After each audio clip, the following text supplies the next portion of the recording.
a cos theta minus b sin theta সমান c হলে প্রমাণ করো যে a sin theta plus b cos theta সমান plus minus root over a square plus b square minus c square হবে। আমরা প্রথম বাক্যে লিখলাম উভয় পক্ষে বর্গ করি।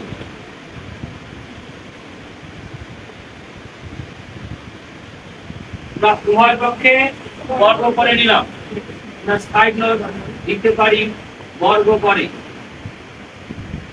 এখন বর্গের সূত্র দেখেন a minus b all square, তাহলে a square মাইনাস সূত্রে 2a b plus b square সমান c square। আমরা একটু এখানে খেয়াল করি, আমাদের প্রশ্ন বাক্যে দেখেন a যে ধ্রুবকটা এটা cos এর সাথে গুণ আকারে আছে, একটু উত্তরের দিকে তাকাই, এখানে a টা sin এর সাথে যুক্ত আছে, এজন্য আমরা এই cos আর এই sin কে পরিবর্তন করে দিব। a স্কয়ার থাকলো cos স্কয়ার সমান 1 মাইনাস sin স্কয়ার থিটা, মধ্যপদ ঠিক থাকলো। একই ভাবে b স্কয়ার sin স্কয়ার মানে 1 মাইনাস cos স্কয়ার সমান c স্কয়ার, গুণ করে দেই a স্কয়ার গুণন 1 a square sin square theta,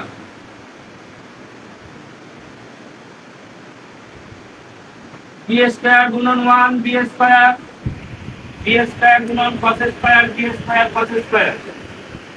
আমরা এখানে একটা বাক্য কম লিখব, দেখেন minus a square sin square theta ওই দিকে পাঠাইলাম, তাহলে কি হইল প্লাস a স্কয়ার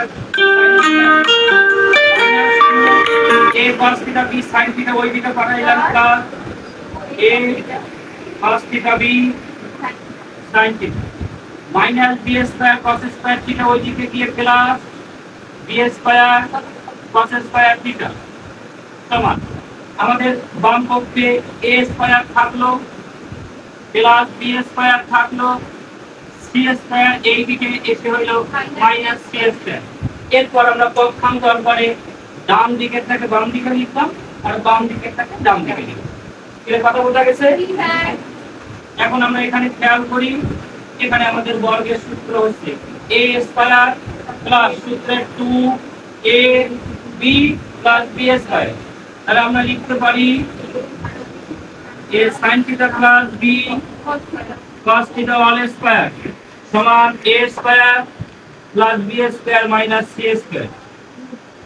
তাহলে a sin theta plus b cos theta, এই a স্কয়ার কে অপসারণ করার জন্য উভয় পক্ষে আমরা বর্গমূল করব, তাহলে plus minus root over a square plus b square minus c square. আর এদিকে যখন আমরা বর্গমূল করলাম তাহলে a স্কয়ার আর রুটে কাটাকাটি, এর কথা বুঝতে পারছি? প্রমাণিত।